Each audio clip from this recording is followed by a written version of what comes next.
देखिए ये कुछ ऐसे लोग हैं जो देश में रहकर देश के साथ गद्दारी करते थे और ऐसे लोगों की तलाश ये ज्यादा जरूरी थी और मैं समझता हूं कि एक एक लोग चुन चुन कर पकड़े जाएंगे और जिस प्रकार से ऑपरेशन सिंदूर का संचालन हुआ है, हमारी सेना ने किया है, माननीय प्रधानमंत्री जी का जो संकल्प रहा है, पाकिस्तान को जो जवाब दिया है, तो उनके जो चीनी हथियार थे पाकिस्तान के, वो भारत के स्वदेशी हथियारों के सामने फीके पड़े हैं और भारत ने ये दिखा दिया है कि अगर उनको छेड़ा और आतंकी घटनाओं को उन्होंने समाप्त नहीं किया तो जान लें भी ऑपरेशन सिंदूर का जो प्रथम चरण था उससे कहीं भयावह द्वितीय चरण होगा।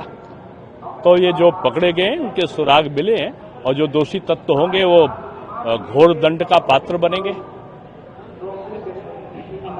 का जो बयान आया केंद्रीय गृह मंत्री अमित शाह, उनका ये कहना है कि लगातार जिस तरीके ममता बनर्जी ने जो भी चुनाव दंगे के बल पर कराती है, कराने के बाद में उसी के बल पर अगर वो ऐसा चुनाव कराया तो उनकी जमानत जब्त हो जाए। और दूसरी ऑपरेशन सिंदूर को लेकर लगातार विरोध कर रही है ममता बनर्जी।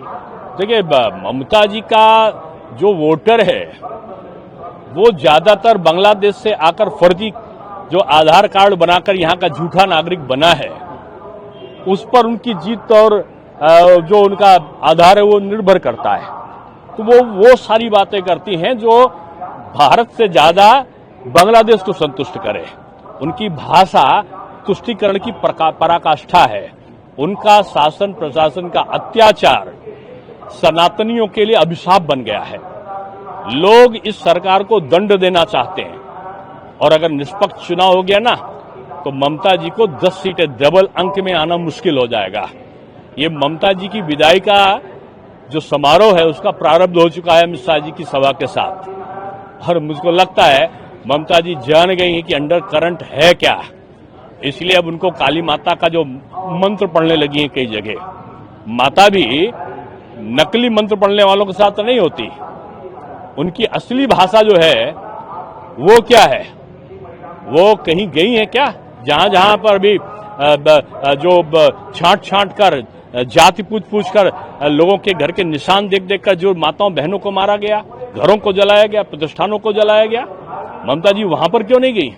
मुझको लगता है कि ममता जी अपने शासन के अंतिम चरण में चल रही है।